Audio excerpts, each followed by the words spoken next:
आप देख रहे हैं IBC 24। मैं हूं आप सभी के साथ रचना नितेश और मध्य प्रदेश के सबसे विश्वसनीय न्यूज चैनल पर हम आपको दिखाएंगे कि मध्य प्रदेश में आज दिन भर क्या कुछ खास हुआ। पूरी खबर 1 मिनट में, लेकिन सबसे पहले बात आज दिन भर की उन बड़ी खबरों की जो सुर्खियों में रही हैं।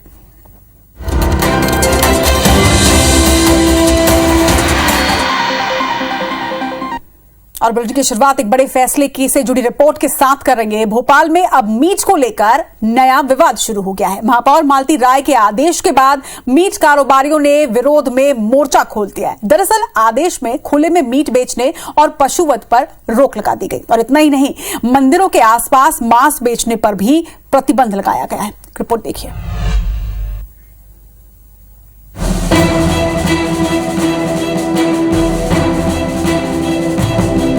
राजधानी भोपाल में मेयर मालती राय के एक आदेश के बाद सियासत गर्मा गई है।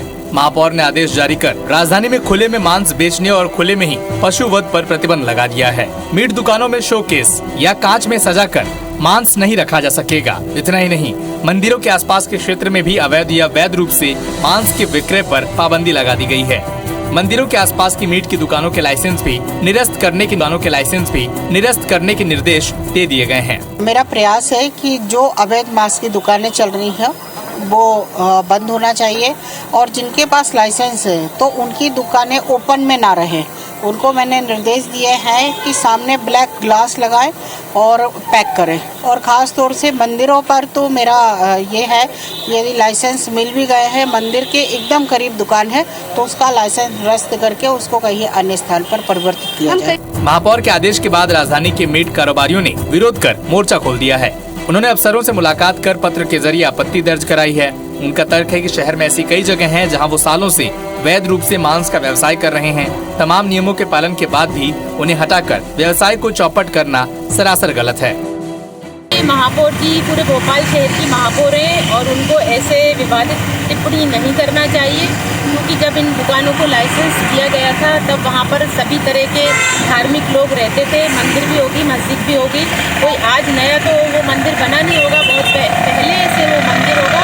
और जो दुकानों का लाइसेंस इनको वैध रूप से दिया गया है तो रूल्स रेगुलेशन होते हैं, उसको फुलफिल करने की जिम्मेदारी जो अधिकृत व्यक्ति है या हमारा अधिकारी है, उसने सारी रूल्स रेगुलेशन देखकर ही उसको लाइसेंस दिया होगा। तो ये गलत है। अब देखना ये है कि विवाद के बाद नगर निगम अपने आदेश पर कायम रहता है या फिर उसे बैकफुट पर जाना होगा, क्योंकि इस आदेश से मीट का कारोबार करने वाले सैकड़ों परिवार प्रभावित होंगे। शकील व्यवहार, IBC 24 भोपाल।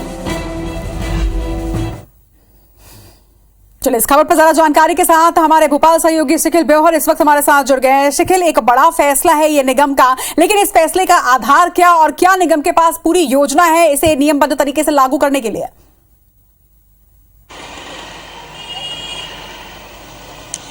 देखिए, मध्य प्रदेश की सियासत में धर्म हमेशा एक ऐसा केंद्र रहा है जो हमेशा राजनीति जिस पर होती रही है, और अब शहर सरकार यानी कि नगर निगम भोपाल में भी इस पर सियासत शुरू हुई है। साफ तौर पर जिस प्रकार से जो मालती राय जो महापौर है भोपाल की, उन्होंने ये बयान दिया, और इतना ही नहीं बल्कि ये बात भी यहाँ पर कही कि जो मंदिरों के आसपास के जो क्षेत्र है जहाँ पर वैध तरीके से भी दुकान है, जिनके लाइसेंस वैध है, उन्हें भी कहीं ना कहीं हटा दिया जाएगा। लेकिन वहीं अगर दूसरी ओर देखा जाए तो जो मीट व्यापारी है जो लंबे समय से व्यापार कर रहे हैं, उन्होंने इस बात का विरोध दर्ज कराया है। और इतना ही नहीं बल्कि कांग्रेस की नेता और साथ ही साथ नगर निगम की नेता प्रतिपक्ष सबिस्ता जकी ने इस बात को साफ किया है कि ये कहीं से कहीं तक नियमों के तहत नहीं है, क्योंकि नियमों के तहत ही उन्हें लाइसेंस जारी किए गए थे, उन्हें इस बात को परमिट किया गया था, अनुमतियां दी गई थी कि वो किसी भी प्रकार का व्यापार कर सकते हैं। सिर्फ बात मंदिरों की नहीं है, बल्कि ऐसी कई दुकानें हैं जो कि मस्जिदों के भी पास है, मंदिरों के पास है, गिरजाघरों के पास है, इसके अलावा गुरुद्वारों के भी पास है। तो किस आधार पर इनको हटाया जा रहा है? वहीं अगर दूसरी बात की जाए तो जिस प्रकार से खुले में मांस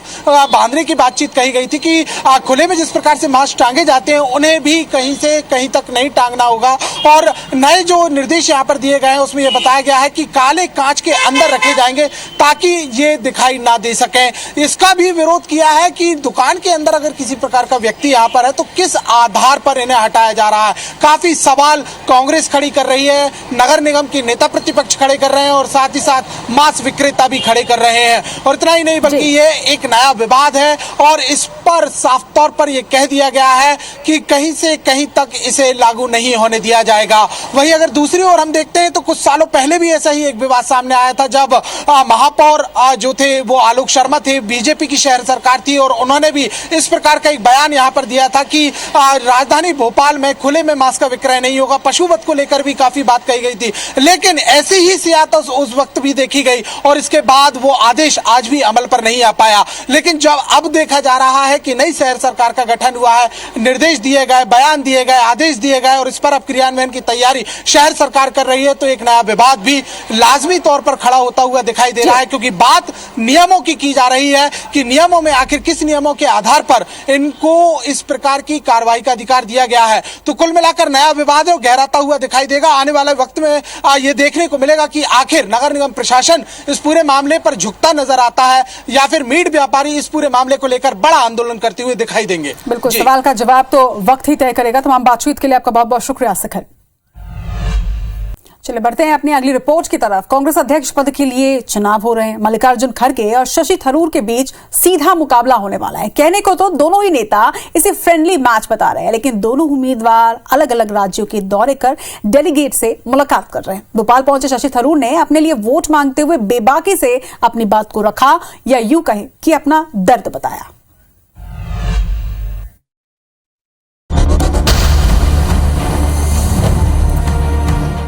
2014 में और 19 में जो हमें 19% वोट मिले, ये काफ़ी नहीं है और इसको बढ़ाने के लिए हम दिखाना चाहते हैं पब्लिक को कि पार्टी में एक नया, एक पुनर्जीवित संगठन हो गए। गांधी परिवार के बाहर कांग्रेस अध्यक्ष बनाने की मांग करने वाले G23 के सदस्य और अध्यक्ष पद का चुनाव लड़ रहे शशि थरूर ने एक बार फिर भोपाल में बेबाकी से अपनी राय रखी।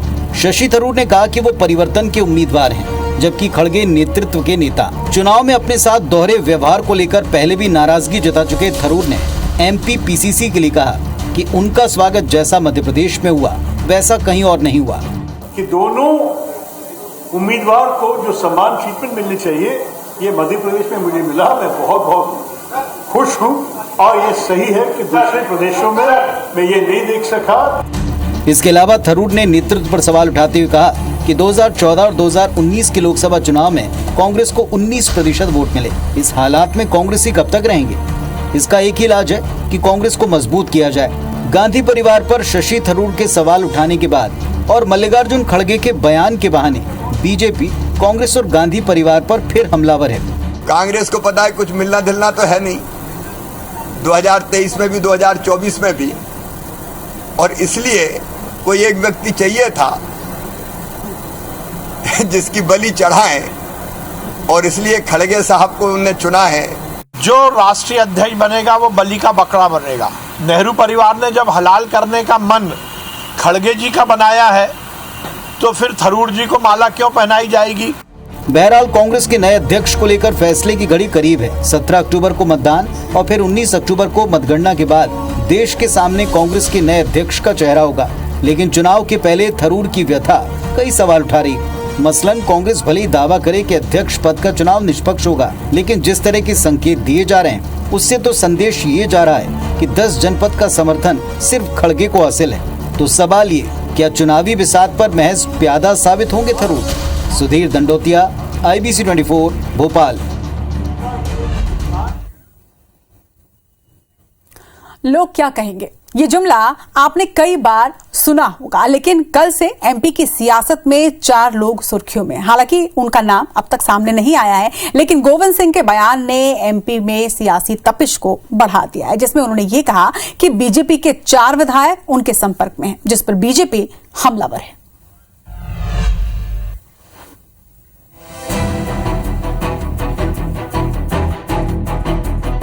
नेता प्रतिपक्ष गोविंद सिंह के बीजेपी पर खरीद फरोख्त का आरोप लगाने वाले बयान पर अब सियासत तेज हो गई है। गोविंद सिंह के बयान पर मंत्री विश्वास सारंग ने पलटवार करते हुए कहा कि गोविंद सिंह उन विधायकों के नाम बताएं जो उनके संपर्क में हैं। तो VD शर्मा ने कहा कि कांग्रेस झूठ और छल कपट की राजनीति करती है। राष्ट्र को प्यार करने वाले विधायकों ने कांग्रेस छोड़ी थी, और ये मुद्दा जो अब गोविंद सिंह जी उठा रहे हैं, ये तो चुनाव जो उपचुनाव हुए थे उसमें भी उठा था, और जनता ने इस मुद्दे को नकार दिया। ये कांग्रेस झूठ छल कपट के अलावा और कुछ नहीं करती, ये झूठ ही बोलते हैं वो, ऐसी बातें, ये झूठ नहीं है तो और क्या है मुझे बताइए। और गोविंद सिंह जी जैसे लोग कुछ बोले उस पर मैं जवाब दूं, ये ठीक बात नहीं है। गोविंद सिंह ने बीजेपी के आरोपों का जवाब देते हुए कहा कि अगर वो उन 4 लोगों का नाम बता देंगे तो उनका राजनीतिक भविष्य खत्म हो जाएगा। गोविंद सिंह ने कहा कि वो उन 4 लोगों का नाम मीडिया में नहीं आने देंगे, जबकि कमलनाथ का कहना है कि वो सौदेबाजी की राजनीति पर भरोसा नहीं करते। सौदा कर कांग्रेस छोड़ने वाले विधायकों के लिए अब कांग्रेस पार्टी में कोई जगह नहीं है। ये सब सौदेबाजी में मैं कभी नहीं रहता, अगर सौदेबाजी मुझे करनी होती तो आज हमारी सरकार होती। हमसे संपर्क किया था कि हम यहाँ पछता रहे, गलत हमारे फंस गए, हमें धोखाधड़ी करके यहाँ हमें बुला लिया, हम 4 लोग वापस आना चाहते। तो मैंने कहा भाई हमारी पार्टी की नीति बन गई है कि जो छोड़ के गए, धोखा दे गए, उनको हम पार्टी में टिकट नहीं दे सकते। किसी के भविष्य को मैं उसमें किसी ने विश्वास में हमसे किया है तो मैं उसको धोखा नहीं दे सकता। गोविंद सिंह के बयान पर बीजेपी हमलावर हो गई है और कांग्रेस की भी कोशिश है कि 2023 के चुनाव तक इस मुद्दे को जीवित रखा जाए।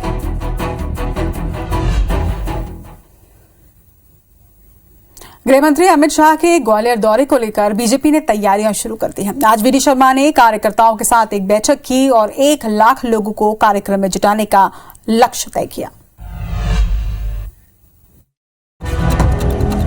गृह मंत्री अमित शाह 16 अक्टूबर को ग्वालियर दौरे पर रहेंगे, जहां वो 446 करोड़ रुपए की लागत से बन रहे नए एयरपोर्ट का शिलान्यास करेंगे। गृह मंत्री अमित शाह के ग्वालियर दौरे को खास बनाने के लिए बीजेपी हर स्तर पर तैयारी कर रही है। आज बीजेपी प्रदेश अध्यक्ष वी डी शर्मा ने ग्वालियर चंबल संभाग के बीजेपी के कार्यकर्ताओं के साथ बैठक की। वी डी शर्मा ने कार्यकर्ताओं को टास्क दिया कि वो अपने अपने इलाकों से बड़ी संख्या में लोगों को कार्यक्रम में लेकर पहुँचे। अमित शाह जी के स्वागत के लिए भोपाल से लेकर के ग्वालियर तक भारतीय जनता पार्टी का एक कार्यकर्ता कड़क पावड़े बिछा करके तैयार है। उनके स्वागत को लेकर के कार्यकर्ताओं में व्यापक उत्साह है। एक जिले की बैठकें नीचे तक कार्यकर्ता जुटे हैं। बीजेपी ने 1 लाख से ज्यादा लोगों को कार्यक्रम में इकट्ठा करने का लक्ष्य रखा है। चुनाव से पहले अमित शाह के एमपी दौरे पर बीजेपी कार्यकर्ताओं को एकजुट कर शक्ति प्रदर्शन भी करेगी, जो विपक्षी दलों के लिए एक सियासी संकेत भी होगा। और अब बात एक ऐतिहासिक फैसले की। 16 अक्टूबर को मेडिकल की हिंदी किताबों का विमोचन होगा, जिसके लिए गृह मंत्री अमित शाह भोपाल आएंगे। आपको बता दें कि हिंदी की जागरूकता के लिए विभाग जगह जगह पर दिए जलाकर संगोष्ठी का आयोजन करने की तैयारी में है। 16 अक्टूबर को मेडिकल की हिंदी किताबों का विमोचन करने गृह मंत्री अमित शाह भोपाल आएंगे, जिसे लेकर मेडिकल एजुकेशन विभाग कई दिनों से तैयारियों में लगा है। भोपाल के लाल परेड ग्राउंड में कार्यक्रम के दौरान 30,000 स्टूडेंट्स और भोपाल शहर के नागरिक भी कार्यक्रम में शामिल होंगे। मेडिकल की पढ़ाई भी, चिकित्सा शिक्षा की पढ़ाई भी हिंदी में देने के लिए पाठ्य पुस्तकें तैयार कर ली है। इसी कड़ी में विमोचन के एक दिन पहले भी प्रदेश भर में हिंदी भाषा की जागरूकता के लिए कार्यक्रम आयोजित किए जाएंगे। 15 अक्टूबर को हिंदी पर संगोष्ठी का आयोजन किया जाएगा। साथ ही जगह जगह दीपक जलाकर हिंदी के प्रति लोगों में अलग जगाने का काम किया जाएगा। मंत्री विश्वास सारंग ने कहा कि ये पहल शिक्षा पद्धति में बड़े बदलाव के संकेत हैं। ये बहुत बड़ा दिन है। 16 अक्टूबर को देश में मध्य प्रदेश पहला राज्य होगा जो हिंदी में अब मेडिकल की पढ़ाई की शुरुआत करेगा। सीएम शिवराज सिंह चौहान और कई मंत्री समेत बीजेपी प्रदेश अध्यक्ष वी डी शर्मा ने सोशल मीडिया पर हिंदी के सम्मान में अपनी डीपी बदली है।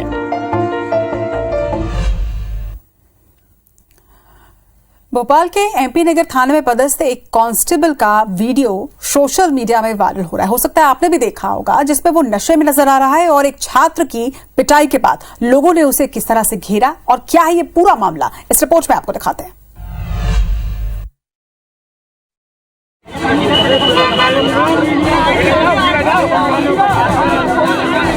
भोपाल में नशे में धुत एक कांस्टेबल का वीडियो सोशल मीडिया में जमकर वायरल हो रहा है। नशे में ड्यूटी करने के दौरान कांस्टेबल ने छात्रा के सामने एक छात्र की जमकर पिटाई कर दी और उसके कपड़े उतरवाने लगा और उनका कसूर बस इतना था कि छात्र और छात्रा आपस में बातचीत कर रहे थे।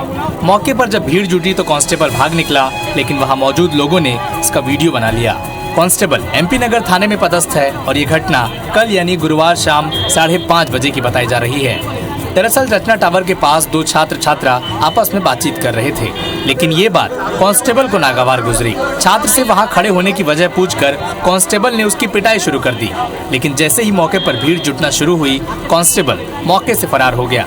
वीडियो के वायरल होने के बाद कांस्टेबल को लाइन अटैच कर दिया गया है, लेकिन सवाल यही है कि नशे में खाकी वर्दी का आम आदमी के साथ ये कैसा सलूक है।